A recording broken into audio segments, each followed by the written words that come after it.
Danny Cole sat on the porch of his grandfather's cabin and watched the sun go down behind the mountains. He was 17 years old, and he hated almost everything. He hated school. He hated people. He hated the way everyone looked at him with pity since his parents died 3 years ago. The only things he did not hate were the forest, his grandfather, and the simple act of hunting. His grandfather, Frank Cole, stepped outside and handed him a cup of coffee. Frank was 68 years old with white hair and hands that still remembered how to kill. He had been an army ranger a long time ago. Now he spent his days teaching Danny everything he knew about survival. "You checked the trap lines today?" Frank asked. "Tomorrow," Danny said. "Too many hikers on the North Trail." Frank nodded and sat down in the chair next to him. They did not need to talk much. They understood each other without words.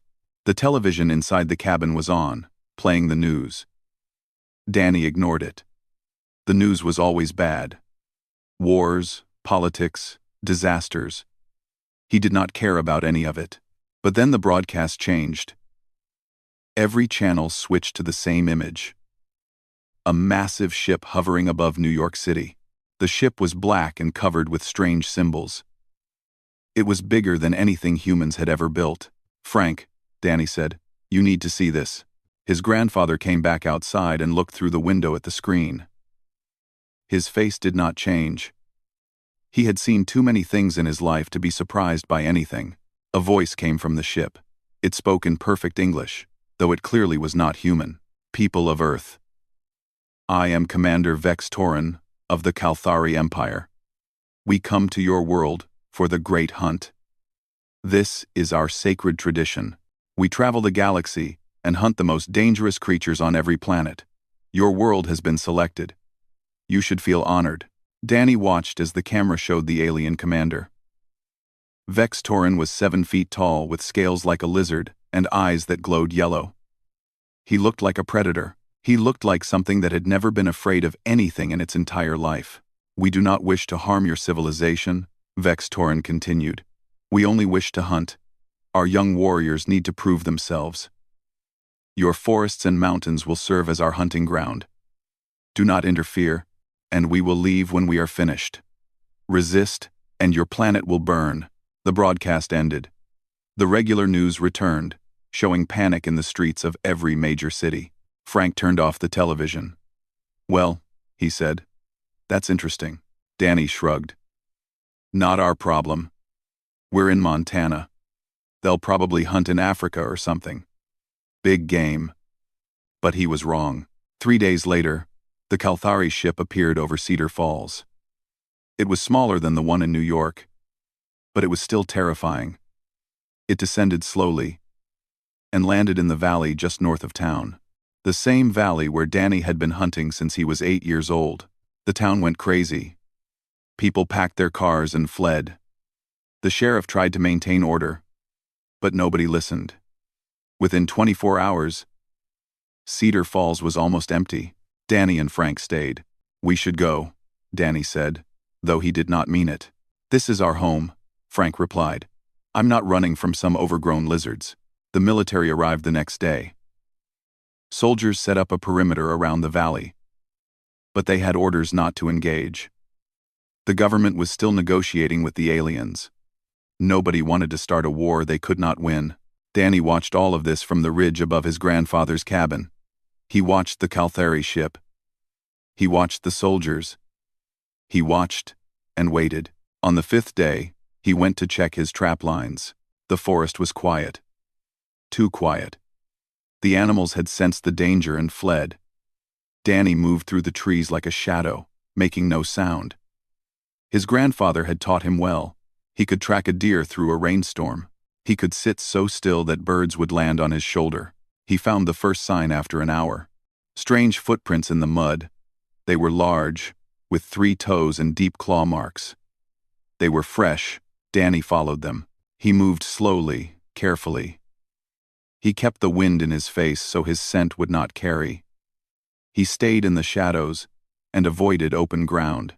After another hour, he saw it. A Kalthari scout stood in a clearing, examining a broken branch. The alien was tall and muscular, covered in green scales. It wore some kind of armor that looked like it was made from the bones of other creatures.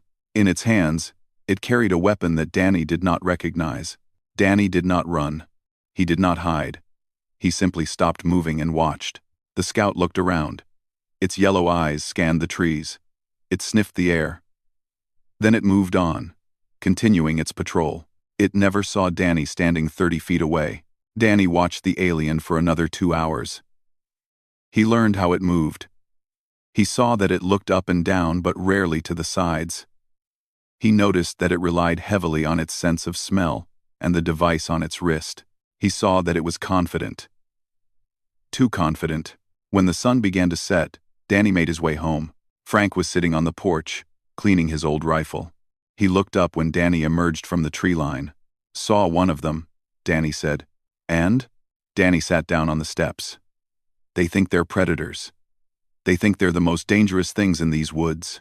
Frank waited. "They're not," Danny said.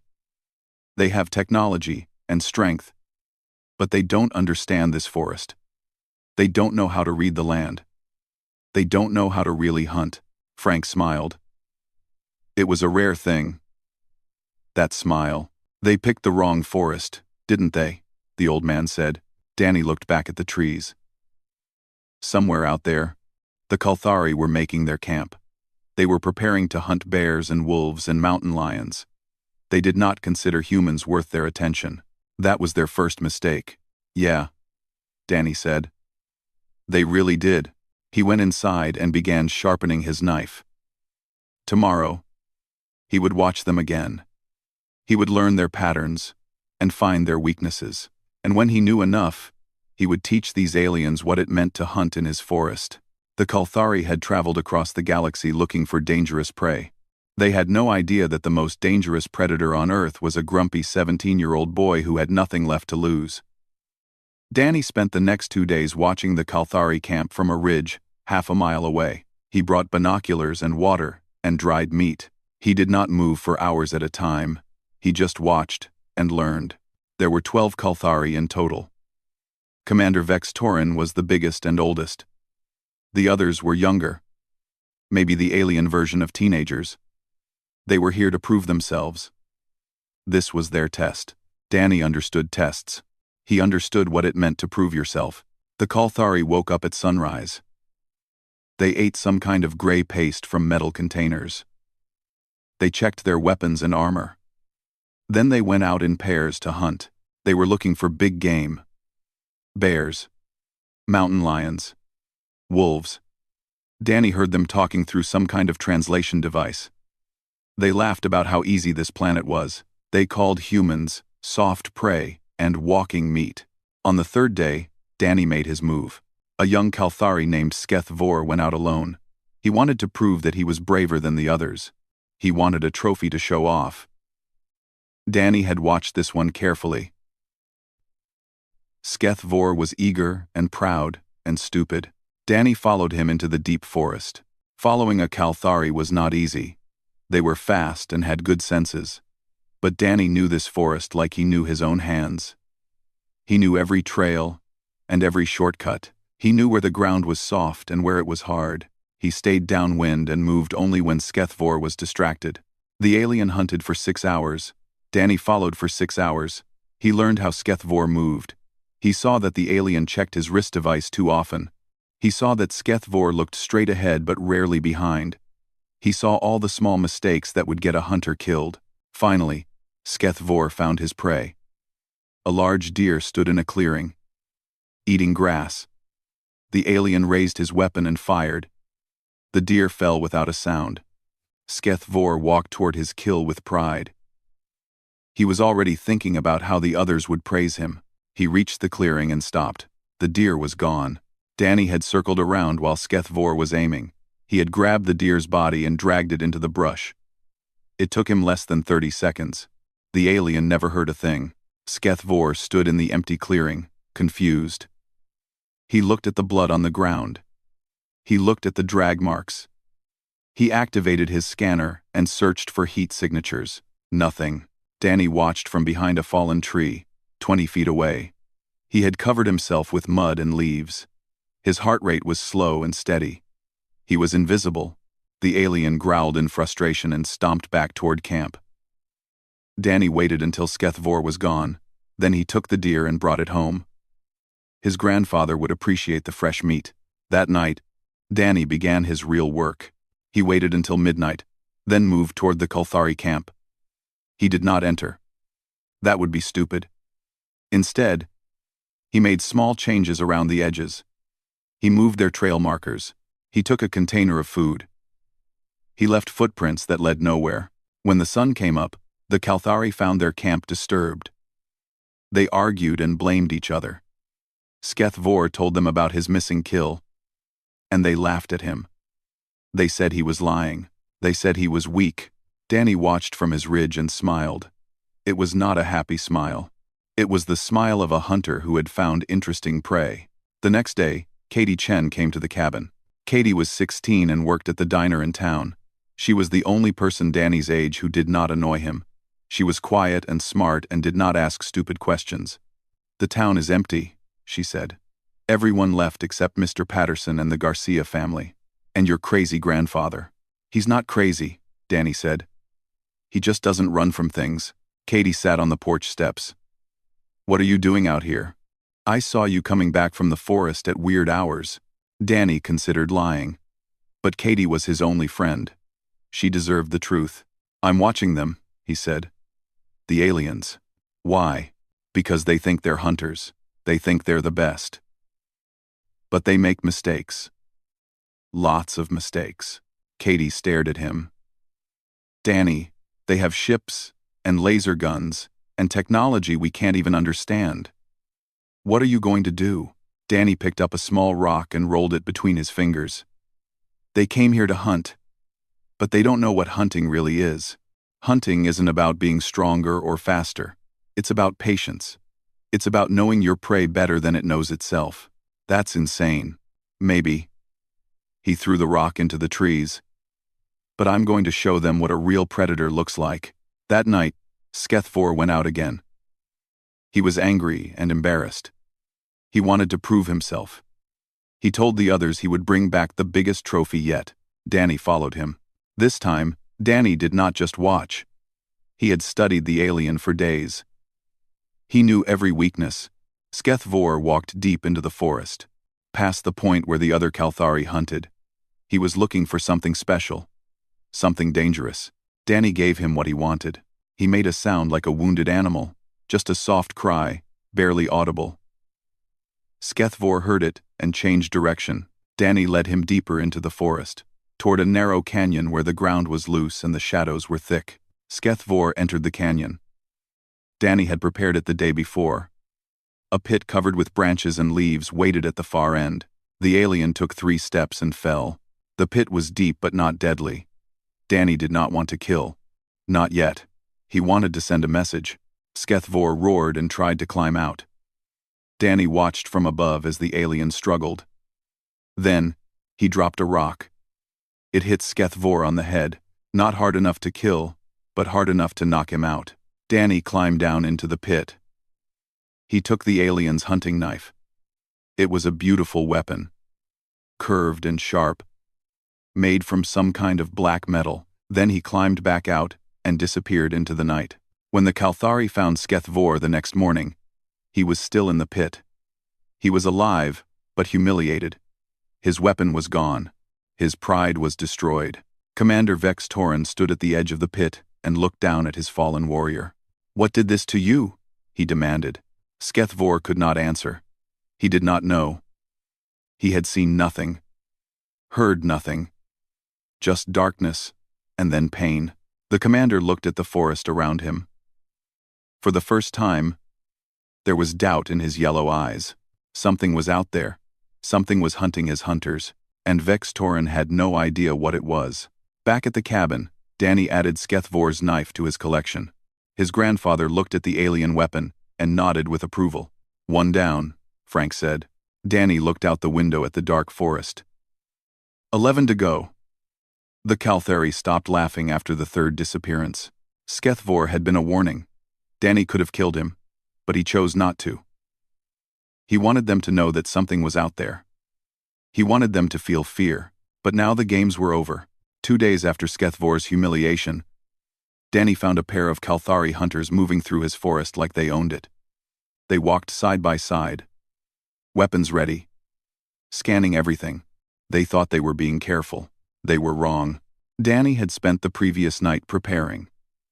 He knew the trails they would take because he had been watching them for over a week. He knew where they would stop to rest and where they would slow down. The first trap was simple. A rope hidden under leaves, tied to a bent tree. When the larger alien stepped on it, the rope snapped tight and dragged him into the air. He hung upside down, roaring with anger. The second alien spun around, searching for the attacker. He never looked up. Danny dropped from the branch above and landed on the alien's back. Before the creature could react, Danny had his knife at its throat. "Don't move," Danny said quietly. The alien froze. He had never been ambushed before. He had never felt the cold edge of a blade against his scales. Danny took the alien's weapon and communicator. He did the same to the one hanging from the tree. Then he disappeared into the forest, leaving them alive but helpless. By the time they got free and returned to camp, Danny was already home, eating dinner with his grandfather. Commander Vex Torin was no longer confused. He was furious. "Something is hunting us," he told his warriors. "A native creature. Perhaps some beast we have not discovered yet. We will find it, and we will kill it." The Kalthari spread out in groups of 3. They used their technology to scan the forest. They set their own traps and sensors. Danny avoided all of them. He had studied their technology during his observations. He knew their scanners detected heat, so he covered himself with cold mud from the river. He knew their sensors detected movement, so he moved only when the wind blew the trees. He knew their hearing was excellent, so he walked on soft ground and breathed slowly. 3 more Kalthari disappeared that night. Danny used different techniques for each one. One fell into a pit filled with sharp sticks. Another was caught in a net made of vines. The third simply vanished. Danny knocked him out with a rock from behind, took his equipment, and left him tied to a tree miles from camp. None of them died, but all of them were broken. The Kalthari had hunted thousands of species across hundreds of worlds. They had killed monsters the size of buildings. They had never, in all their history, been hunted in return. Frank Cole watched his grandson come home each morning, covered in mud and sweat but with calm eyes. "You're enjoying this," Frank said. It was not a question. Danny nodded slowly. "For the first time since Mom and Dad died, I feel like myself. Like I have a purpose." "Find." Frank understood. He had felt the same way during his years in the military. Some people were not meant for normal life.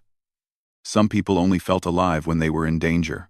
The military contacted Frank the next day. They had been monitoring the situation from outside the valley. They knew something was happening to the Kalthari, but they did not know what. A general spoke to Frank through a secure radio. "We have reports of alien casualties. We're preparing an assault team. We need to know what we're dealing with." Frank looked out the window at his grandson, who was sharpening his knife on the porch. "You don't need an assault team," Frank said. "My grandson has the situation under control." There was a long pause on the radio. "Your grandson? He's 17 years old." "Yes," Frank replied. "And he's already taken out half of them. Leave him alone. You'll just get in his way." The general did not believe him. But the military's orders were to observe, not interfere. So they watched and waited. Katie came by the cabin again. This time, she brought medical supplies and food from her family's emergency stash. "The news says the Kalthari are panicking," she told Danny. "They've stopped hunting animals. They're just trying to figure out what's attacking them." Danny cleaned a cut on his arm. He had gotten careless last night. One of the aliens had almost seen him. "Good," he said. "Fear makes them stupid. Stupid makes them easy." Katie watched him work. She noticed something different about him. The anger that had always burned in his eyes was still there, but it was focused now. Controlled. "You've changed," she said. "No," Danny replied. "I finally found something I'm good at." That night, Commander Vex Torin made an announcement over his ship's speakers. The sound echoed through the valley. Creature of this world, I know you can hear me. You have attacked my warriors. You have shamed the Kalthari. This cannot stand. I challenge you to face me directly. Single combat. No weapons but what nature gave us. If you refuse, I will destroy the human settlement nearby. Every building. Every life. The choice is yours. Danny stood on the porch and listened to the words. His grandfather stood beside him. He's scared, Frank said. A scared enemy is dangerous. I know. Danny looked at the stars. Somewhere up there, the Kalthari ship waited with weapons that could level mountains. But I can't let him hurt the town. Katie's family is still there. So what will you do? Danny smiled. It was not a friendly smile. It was the smile of a predator who had finally found worthy prey. I'll give him what he wants, Danny said. A real hunt. He went inside and began preparing. He chose his best knife and a length of rope. He covered his body with mud and ash. He moved through his stretches, warming his muscles. Commander Vex Torin wanted a fight. He thought his size and strength would be enough. He thought he could defeat any creature in hand-to-hand combat. He had never met Danny Cole. Tomorrow night, in the darkness of the forest, the hunter would face the hunter, and only one would walk away. The sun set over the mountains, painting the sky red and orange. Danny stood at the edge of the forest and waited. His body was covered in mud and ash. His knife hung at his belt. His breathing was slow and steady. Commander Vex Torin walked out of the Kalthari camp alone. He had removed his armor and technology as promised. He wore only simple clothing and carried his ceremonial blade, a weapon passed down through generations of Kalthari warriors.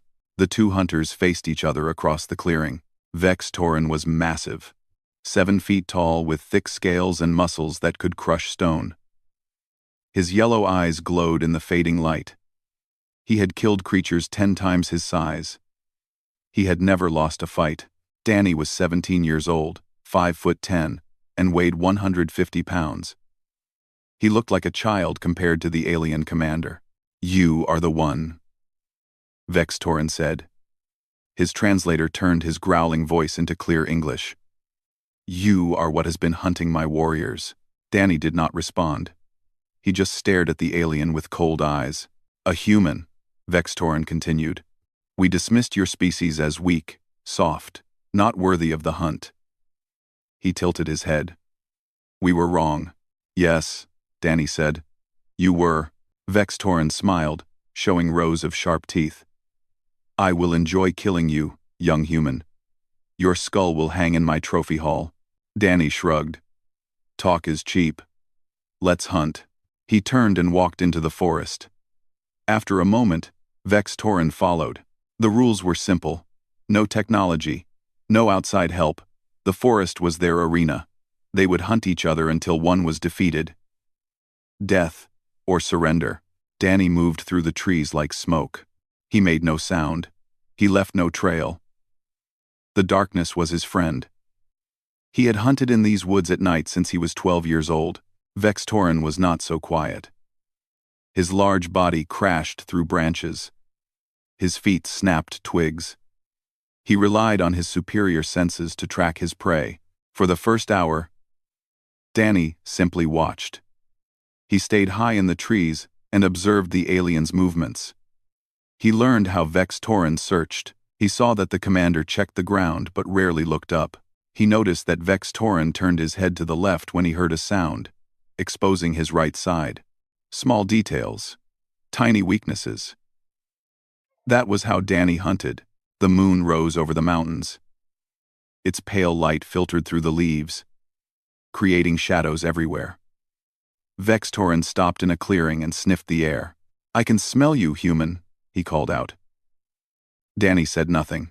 He was 50 feet away, pressed against the trunk of an old pine tree. He slowed his breathing. He calmed his heart. He became part of the forest. Vex Torin moved again, following some trail only he could sense. Danny dropped from the tree and circled behind him. The first strike was quick. Danny's knife flashed in the moonlight and cut across the back of Vex Torin's arm. A thin line of purple blood appeared. The commander spun around, swinging his blade.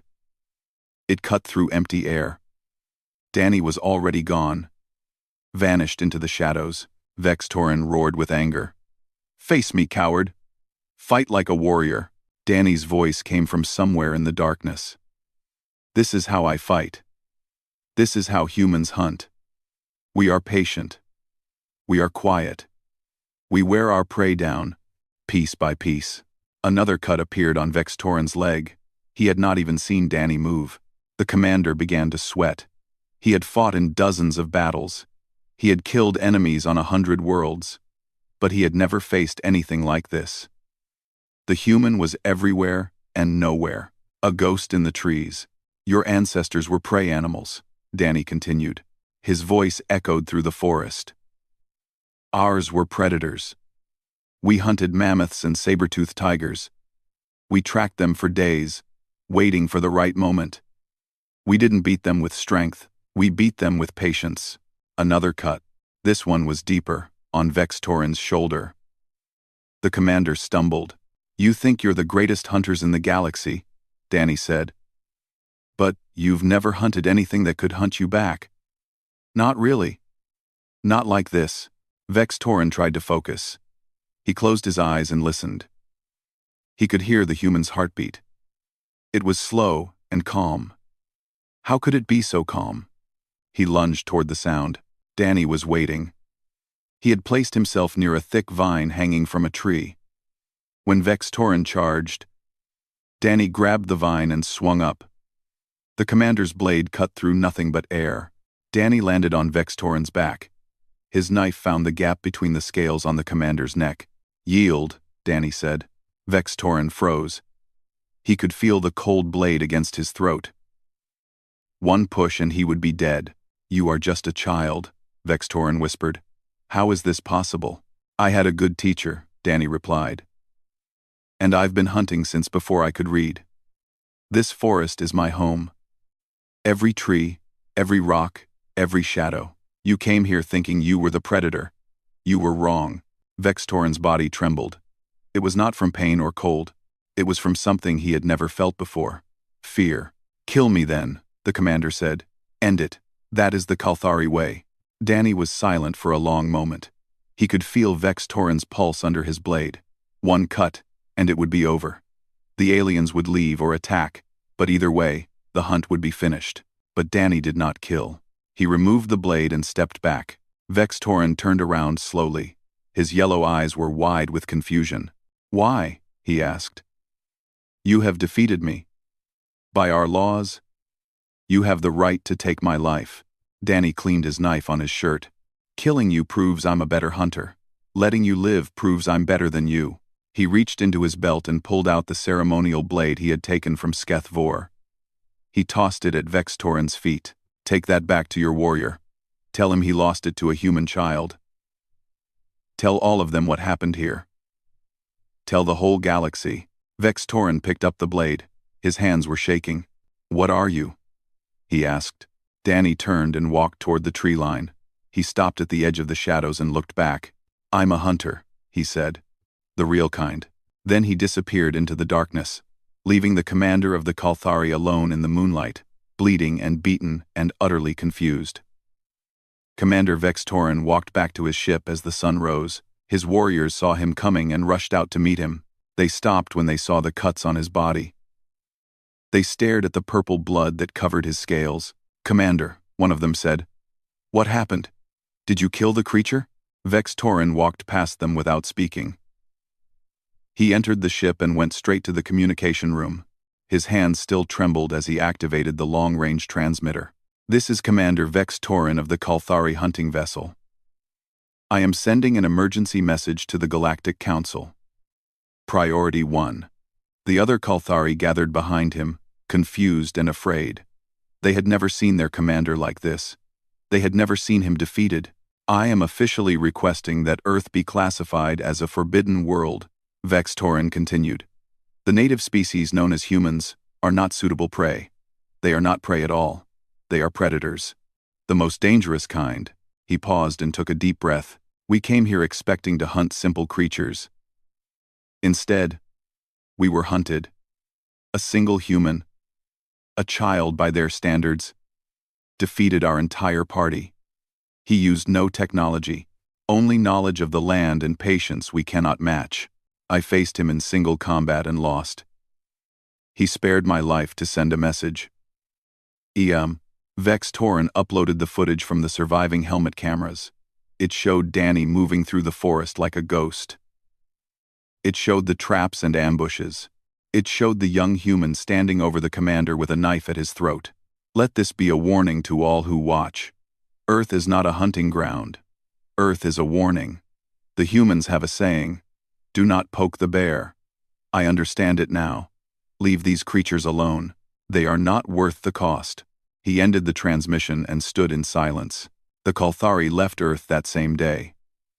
Their ship rose into the sky and disappeared among the stars. They did not look back. In Cedar Falls, life slowly returned to normal.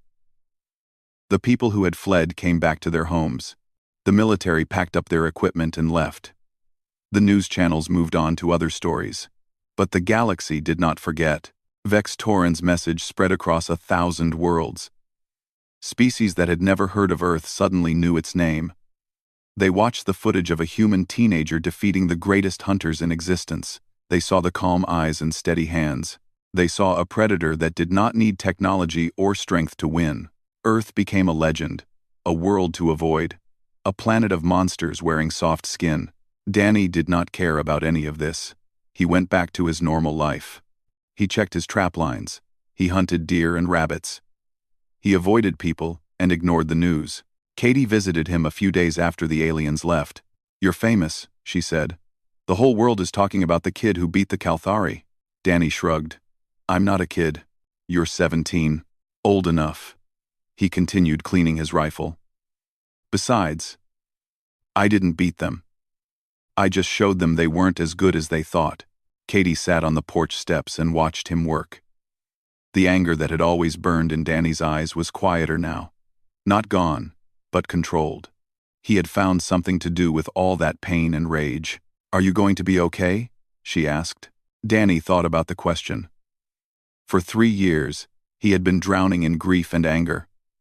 His parents' death had broken something inside him. He had pushed everyone away and hidden in the forest because the forest did not ask questions or look at him with pity. But now things were different. He had faced the most dangerous hunters in the galaxy and won. He had proven, to himself most of all, that he was not weak. He was not broken. "Yeah," he said finally. "I think I will be." 3 months later, Frank Cole passed away in his sleep. He was 68 years old, and his body had finally given up. Danny found him in the morning, peaceful and still. The funeral was small. Just Danny, Katie, and a few old friends from Frank's military days. They buried him on the hill behind the cabin, overlooking the forest he had loved. Danny stood at the grave for a long time after everyone else left. He did not cry. His grandfather had taught him that tears were for the weak. But he felt the loss like a physical weight on his chest. "Thanks," he said quietly. "For everything." He turned to leave and stopped. There was something in the sky, a light that did not belong to any star. It hovered just above the atmosphere, blinking slowly. Danny watched it for a long moment. Then he smiled. It was a Kalthari ship, Vex Torin's ship. The commander had come back, but not to fight, not to take revenge. He had come to pay his respects. Danny raised his hand in a simple salute. The ship's lights blinked once more. Then the vessel turned and disappeared into the darkness of space. In his ship, Vex Torin recorded his final log about Earth. "I returned today to honor the human elder who trained the warrior that defeated me. It is the Kalthari way to respect those who shape great hunters. This old man, Frank Cole, created something remarkable. His grandson is not just a skilled predator. He is something new. Something the galaxy has never seen." He paused and looked at the blue planet one last time. Humans are strange creatures. They are weak individually. They have no claws, no fangs, no natural armor. But they have something else. A fire inside them. A refusal to accept defeat. They adapt, they learn, they survive. The ship's engines powered up. I will tell the young hunters of my species about Earth, not as a warning, but as a lesson. True strength is not about muscles or weapons. True strength is about will, and the humans have more will than any species I have ever encountered. The ship jumped into hyperspace, leaving Earth behind. On the hill behind the cabin, Danny sat beside his grandfather's grave. The first stars of evening appeared above the mountains. The forest whispered in the wind. He was alone now. No parents, no grandfather, just himself and the wilderness he called home. But he was not afraid. He was not broken. He was a hunter, the real kind. And somewhere across the galaxy, other species were learning what that meant. They were learning that Earth was not a world of soft prey waiting to be collected. It was a world of predators. And if they ever forgot that lesson, Danny Cole would be waiting to remind them.